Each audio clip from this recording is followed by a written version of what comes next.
Sou um evangelista e prego o que vivo. Antes eu pregava o que não vivia.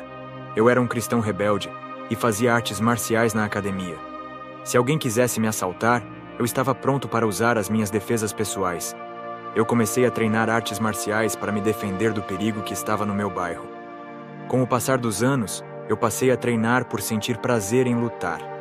Eu também evangelizava quando não estava na academia. O meu pastor me chamou para ir fazer a missão no Equador. E quando chegamos nesse país, visitamos uma igreja. O pastor dessa igreja disse que uma profetisa de Deus iria trazer a palavra e falar do seu testemunho. Eu e o meu pastor fomos à igreja visitar. O pastor daquela igreja convidou Angélica Zambrano para ministrar a palavra naquela noite. Ela era bastante conhecida devido ao seu testemunho, sendo frequentemente chamada por várias igrejas para compartilhar suas experiências. Eu, particularmente, não tinha conhecimento sobre ela. Só passei a ouvir falar após os relatos de outros arrebatamentos que ela teve. Naquela noite, Angélica compartilhou seu testemunho e várias pessoas entregaram suas vidas a Cristo. Naquele momento eu não acreditei no testemunho dela e considerei tudo aquilo uma perda de tempo. Para mim, era impossível alguém ser arrebatado, sair do corpo em espírito e depois retornar. Acreditava que uma vez que o espírito deixasse o corpo, não poderia mais voltar. Ao fim do culto, saí murmurando, afirmando que ela era mentirosa. Meu pastor, que havia acreditado na história dela, me repreendeu pela minha atitude. Eu não tinha facilidade para crer em coisas sobrenaturais, já que não era uma pessoa espiritualmente sensível. Passamos algumas semanas no Equador e depois retornamos para a Costa Rica. Após isso, percebi que meu trabalho evangelístico nos bairros não estava gerando frutos. Eu me esforçava, me dedicava intensamente, mas os resultados não apareciam. Minhas palavras careciam de unção, e apesar de todo o meu conhecimento teológico, parecia que tudo que eu dizia era em vão. Independentemente das estratégias que eu usasse para convencer as pessoas, não obtinha sucesso algum. Eu negligenciava a oração, pois todo o meu tempo livre era destinado aos treinamentos de artes marciais. Quando o nosso dia está repleto de ocupações, dificilmente encontramos tempo para orar e buscar a Deus. Naquela época, para mim, as artes marciais tinham mais importância do que estar na presença de Jesus. Eu dava mais atenção à minha forma física do que à minha vida espiritual, e não refletia se minhas atitudes estavam realmente agradando ao Senhor. Por estar tão envolvido com as artes marciais, acabei me distanciando cada vez mais de Jesus. Apesar de frequentar a igreja diariamente, eu sentia um enorme vazio interior, como se algo faltasse. Não conseguia sentir a presença do Espírito Santo, o que me deixava frustrado e me fazia sentir insignificante aos olhos de Deus. Resolvi então mudar meus hábitos e tomei a decisão de orar todas as noites, buscando renovar minha vida espiritual. Aos poucos, meu corpo se acostumou à rotina de oração. Certa noite, enquanto minha esposa dormia, levantei-me, ajoelhei-me ao lado da cama e passei cerca de 2 horas orando intensamente, pedindo ao Senhor uma resposta sobre o que estava errado com o meu ministério e por que eu não sentia mais a sua presença. Após terminar a oração, deitei-me, mas permaneci acordado. De repente, uma luz branca invadiu o meu quarto e me atraiu em sua direção. Em instantes, percebi que estava fora do meu corpo. Diante de mim se abriu um portal negro pelo qual entrei, encontrando-me imediatamente no inferno, e perdido comecei a caminhar. Foi nesse momento que me recordei do testemunho dado por Angélica Zambrano. E caminhando sem rumo e sem direção, me deparei com minha tia em grande sofrimento e agonia. Ela havia morrido com um rancor profundo em relação ao marido. O seu coração estava cheio de ódio por causa da separação do divórcio. Ela não aceitava que seu marido a tivesse deixado por outra mulher. Os demônios a torturavam, desmembrando o seu corpo impiedosamente. Mais adiante, vi meu primo Hugo, que havia falecido em um acidente, também sofrendo no inferno. Mesmo sendo cristão, ele vivia em constante conflito com o pai e nunca o honrava. Hugo criticava constantemente a personalidade do pai e culpava sua mãe por tudo o que lhe acontecia de ruim. Nunca reconheceu seus próprios erros e responsabilidades, sempre jogando a culpa em seus familiares. Ele se considerava sempre correto e nunca se arrependeu verdadeiramente dos seus pecados. Os demônios o atormentavam, triturando todo o seu corpo sem piedade. Vi a esposa do meu pastor que havia falecido vítima de câncer.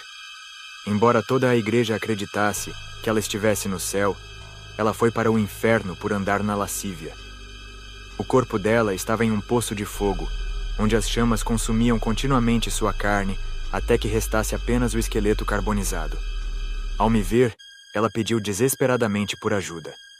Aquele momento me fez entender que há muito mais cristãos no inferno do que imaginamos. Visitei também uma seção onde estava um pastor que cobiçava a esposa de seu vizinho. Ele morreu sem abandonar esse desejo pecaminoso e acabou perdendo sua salvação. Em outra seção, encontrei um missionário que tinha o coração impuro.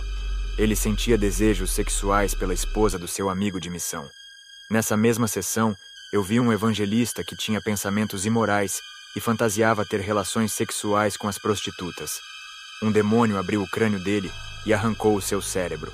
O demônio disse: "O seu cérebro é imundo por causa desses pensamentos impuros." O demônio jogou o cérebro dele no fogo, e mesmo assim, aquele cristão sentia dores sem a sua massa cefálica. Eu vi um presbítero da minha igreja que morreu há 10 anos atrás. Ele era malicioso com as mulheres cristãs da igreja, apesar dele ser casado. Um demônio arrancou o seu coração e jogou em uma grande frigideira. O demônio disse: "O seu coração é malicioso e cometeu adultério no pensamento, traindo a sua esposa." Fui a outra sessão e vi os cristãos caluniadores. Eles inventaram mentiras para destruir ministérios dentro de suas igrejas. Eles buscavam obter cargos importantes e inventavam mentiras causando danos às reputações dos obreiros com falsas acusações. Vi cristãos que não tinham misericórdia para com o próximo, tinham condições financeiras e se recusavam a ajudar o próximo. Eram pessoas gananciosas e imprudentes. Vi cristãos dominados pelo ciúme e inveja. Eles sentiam ciúmes da proximidade do seu pastor com outros membros. Uma irmã estava no inferno por sentir ciúmes excessivos da sua amiga na igreja. Ela chegou a fazer intrigas de todas as pessoas que se aproximavam da sua amiga. Ela queria a amizade só para ela. Esse ciúme a condenou ao inferno. Eu fui a uma sessão e vi um grupo de cristãos que estão no inferno por ficarem desapontados com Deus. Eles não conseguiram sucesso em suas profissões e se rebelaram contra Deus. Se frustraram por não vencerem em suas vidas materiais e culparam a Deus por não honrarem suas fé. Fui à seção onde estão os cristãos vaidosos. Eles possuíam muitos bens materiais, como carros, imóveis e dinheiro, que eram usados apenas para ostentação e exibição. A vaidade os levou a buscar destaque e reconhecimento no mundo, esquecendo-se dos valores espirituais. Fui à seção dos cristãos viciados em filmes pornográficos. Para a minha surpresa, eu vi o diácono Edgar, um velho amigo do meu pai. Eu pensava que ele estava salvo. Ele está ali por não conseguir se libertar dos filmes pornográficos. Ele tinha a sua esposa, mas não conseguia satisfazer o seu desejo com ela. Somente sentia prazer quando assistia a esses filmes. A esposa não tinha serventia no ato sexual e sofreu uma traição. O seu esposo traía ela pensando nas atrizes pornográficas. Vi outro cristão que estava ali por assistir frequentemente a filmes pornográficos, tratando sua esposa como prostituta, imitando todas as cenas dos filmes em sua vida conjugal. Observei uma placa que indicava aquele local como Lugar dos Imorais. Fui levado também à seção dos impuros, onde estavam homens e mulheres que praticavam relações sexuais com animais e outros que tinham relações com cadáveres. Essas pessoas enfrentavam terríveis torturas e mutilações. O Senhor Jesus não permitiu que eu fosse a outras seções no inferno. Só fui às seções dos cristãos que se perderam. Após visitar o último local, uma luz intensa surgiu e iluminou aquele ambiente sombrio. Essa luz me tirou do inferno e me levou até o céu, onde encontrei um anjo imponente segurando uma espada. O anjo olhou para mim e disse: "Diga à igreja que está enfrentando dificuldades sobre tudo o que lhe foi revelado. Muitos têm murmurado em vez de buscar a Deus em oração e fortalecer a sua aliança com Ele." O anjo disse: "Está na hora de voltar à terra." Uma carruagem de fogo acompanhada por um cavalo apareceu diante de nós, e entramos nela. O anjo permitiu que eu conduzisse a carruagem, sentando-se ao meu lado. Logo percebi que não sabia para onde ir, indo sem direção, perdido entre esquerda e direita. O anjo olhou para mim e disse: Não sabe que direção vai, assim está a sua vida espiritual. Até agora, tens conduzido teu ministério pela tua própria força, deixando Jesus de lado. Está na hora de permitir que o Espírito Santo assuma o controle e direcione sua vida e seu ministério. Tens andado nos lugares sem direção e plantado em terras inférteis. Faça um concerto hoje na sua vida. Deixe de praticar artes marciais do inferno. Jesus é a sua defesa. Não precisa da luta para se proteger. As artes marciais servem para ferir pessoas feitas à imagem de Deus. Jesus foi contra a violência de Pedro quando cortou a orelha do soldado. Foi levado ao sacrifício de cruz, sendo esbofeteado. E mesmo assim, não levantou as suas mãos. Lembra o que diz em Lucas capítulo 6, versículo 29, ao que bate em tua face, oferece-lhe a outra. Os apóstolos também não usaram a força física e foram levados ao matadouro como ovelhas. As suas armas eram a palavra santa que saía das suas bocas. Diga para o missionário Murilo que tem uma arma escondida na sua casa, ninguém sabe, mas Jesus sabe. Ele não precisa dela, o Espírito Santo é a sua defesa. O Senhor Jesus também não quer os seus servos na polícia e nem no exército. Porque as suas vidas correm perigo, e se eles matarem por legítima defesa, já praticou o homicídio, mesmo sabendo que a palavra condena.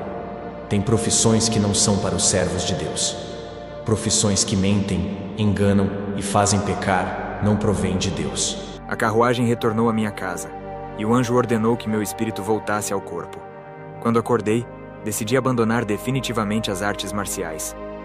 Após esse acontecimento, parti para evangelizar em Havana, Cuba, sem ter consciência dos perigos que enfrentaria. O regime daquele país não era tão liberal como em outras nações latino-americanas. Enquanto pregava em uma praça, fui surpreendido por um grupo de homens que não eram policiais, mas atuavam para o governo cubano. Eles me levaram até uma casa afastada da cidade. Fui mantido em uma sala, acorrentado a uma cadeira, com uma mordaça na boca. Meus captores usavam fios elétricos conectados à energia para me dar choques violentos, chegando ao ponto de eu cair no chão devido à intensidade da descarga elétrica. Em seguida, colocaram uma toalha sobre meu rosto, fecharam minhas narinas e forçaram água através de uma mangueira até eu quase sufocar. A cela era pequena e estreita, obrigando-me a permanecer agachado pela falta de espaço. Alternavam entre ligar o sistema de refrigeração, provocando um frio extremo, e depois ativavam o aquecedor, gerando um calor insuportável. Além disso, utilizavam um alto-falante para emitir sons irritantes continuamente. Privaram-me de comida e bebida, submetendo-me também a intensas torturas psicológicas. Aplicaram em mim um soro para induzir ao sono. Em meio a esses tormentos, senti a presença do Espírito Santo, que me fortaleceu para suportar as dores físicas e o sofrimento emocional.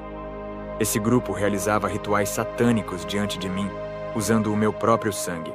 Um dos integrantes disse: Este é um país comunista. Você não pode pregar sobre o seu Deus aqui. Vamos destruir completamente o cristianismo. Somos agentes da besta descrita no Apocalipse. Nosso império comunista influenciou Adolf Hitler a odiar os judeus e exterminá-los aos milhões. Quando o comunismo dominar totalmente o mundo, fecharemos todas as igrejas cristãs. Somos a mulher vestida de escarlate citada no livro do Apocalipse, responsável pela morte de mais cristãos na história do que qualquer outra instituição, incluindo a Igreja Católica. Os grupos terroristas islâmicos estão aliados conosco. O comunismo financia o terrorismo e também o narcotráfico em escala global. Temos profundo ódio pelos cristãos e judeus. Fomos nós que desenvolvemos a ideologia política que promove o aborto, a homossexualidade e os movimentos rebeldes como hippies, punks, reggae e rock, entre outros. Vamos alterar as leis em nível mundial para destruir o evangelho. Dentro de algumas décadas, famílias serão devastadas pela imoralidade sexual. Construiremos uma cultura decadente, oposta aos padrões cristãos. Nosso objetivo é destruir a humanidade que crê em Deus e criar uma nova geração com a ideologia do anticristo. estamos retirando gradualmente a autoridade dos pais sobre seus filhos. Nosso projeto é multiplicar e intensificar a iniquidade ao redor do mundo, transformando-o na Babilônia descrita no Apocalipse. Investimos muito dinheiro em novelas, filmes e desenhos animados com o objetivo de destruir as estruturas familiares, bem como tecnologias e invenções que espalham a corrupção globalmente. Somos um partido político único e de orientação satanista, com uma rede global que já domina diversos governos. Todas as nossas ações são orientadas por Lúcifer, que fornece as diretrizes do inferno para moldar o mundo segundo sua imagem.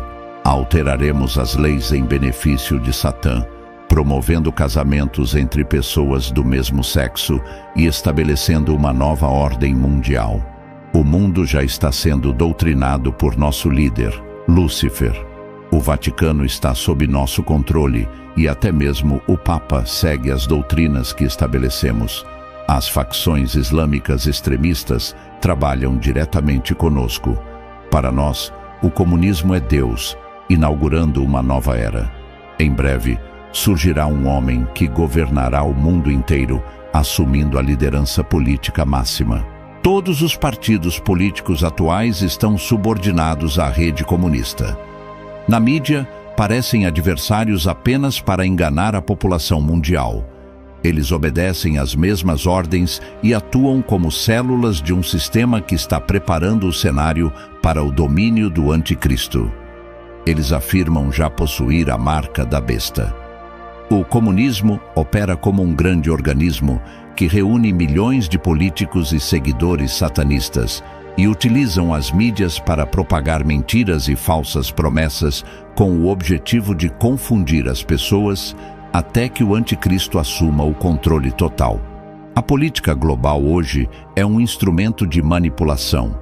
Não importa em quem se vote, todos pertencem a esse mesmo sistema que não pretende ceder o poder. O comunismo financia guerras, promove fome, mortes e cria doenças em laboratórios. Os homens que me torturaram eram funcionários desse sistema maligno, agindo como meros executores das ordens dos poderosos. Eles revelaram seus planos secretos, acreditando que eu não sairia vivo daquela prisão. Ao anoitecer, fui deixado naquela sala de tortura, todo ferido, quase sem esperança de sobrevivência. Era evidente que eles estavam me matando lentamente, e pude perceber claramente como estavam possuídos por demônios, agindo como os próprios espíritos que atormentam almas no inferno. Esses adeptos do comunismo afirmaram que até a criação do anticoncepcional teve como objetivo destruir famílias e matar crianças inocentes. Apesar de ter sido levado ao inferno em visão e não sofrer tortura lá, naquele momento estava experimentando um tormento real provocado por esses agentes das trevas. Naquela sala fria e úmida, um demônio apareceu diante de mim e disse: "Como você se sente estando num pedaço do inferno?" Sua risada ressoava de forma aterrorizante. Contudo, naquela mesma noite, o anjo do Senhor, o mesmo que havia visto durante minha experiência sobrenatural anterior, apareceu e me auxiliou. Pela unção divina, as correntes e o cadeado caíram no chão, e a porta da prisão se abriu milagrosamente. Eu estava fraco demais, sem forças devido à perda de sangue e à falta de alimentação, e acabei caindo ao chão, incapaz de me levantar. O local estava longe da cidade, e eu não tinha forças nem recursos para escapar. Aqueles homens só haviam preservado minha vida porque planejavam me utilizar como cobaia em experiências genéticas malignas. O anjo me ergueu em seus braços, e nesse momento desmaiei, acordando posteriormente em casa, deitado na minha cama. Creio que fui milagrosamente transladado, ou que o anjo, com velocidade sobrenatural, me transportou rapidamente de Cuba para meu país. Nenhum meio humano poderia realizar tal feito tão rapidamente. O anjo ainda me instruiu a não plantar sementes em terras que rejeitam o Evangelho, enfatizando que minha missão deve seguir sempre na direção apontada por Deus. Após esse episódio de sofrimento extremo, tomei a decisão firme de obedecer e ir somente aos locais indicados por Jesus. Minha esposa me levou ao hospital onde precisei ser internado devido às infecções causadas pelos ferimentos que sofri durante as torturas. O comunismo, sem dúvida alguma, é totalmente anticristão, manifestando um profundo ódio contra Deus. É como uma fera destruidora, e os grupos radicais islâmicos que trabalham com esse sistema são como dentes afiados que trituram tudo em seu caminho. A cor vermelha do comunismo lembra o antigo Império Romano, sugerindo que talvez ele seja uma versão moderna desse império, destinado a perseguir cristãos e judeus novamente. Vi claramente que o objetivo do comunismo é unificar todas as políticas mundiais sob um único líder global. Que a paz do Senhor Jesus esteja com todos. Amém. Se você gostou do vídeo, dê um like. Se não for inscrito, se inscreva no canal para novos conteúdos. Também compartilhe esse vídeo para mais pessoas. Deus te abençoe.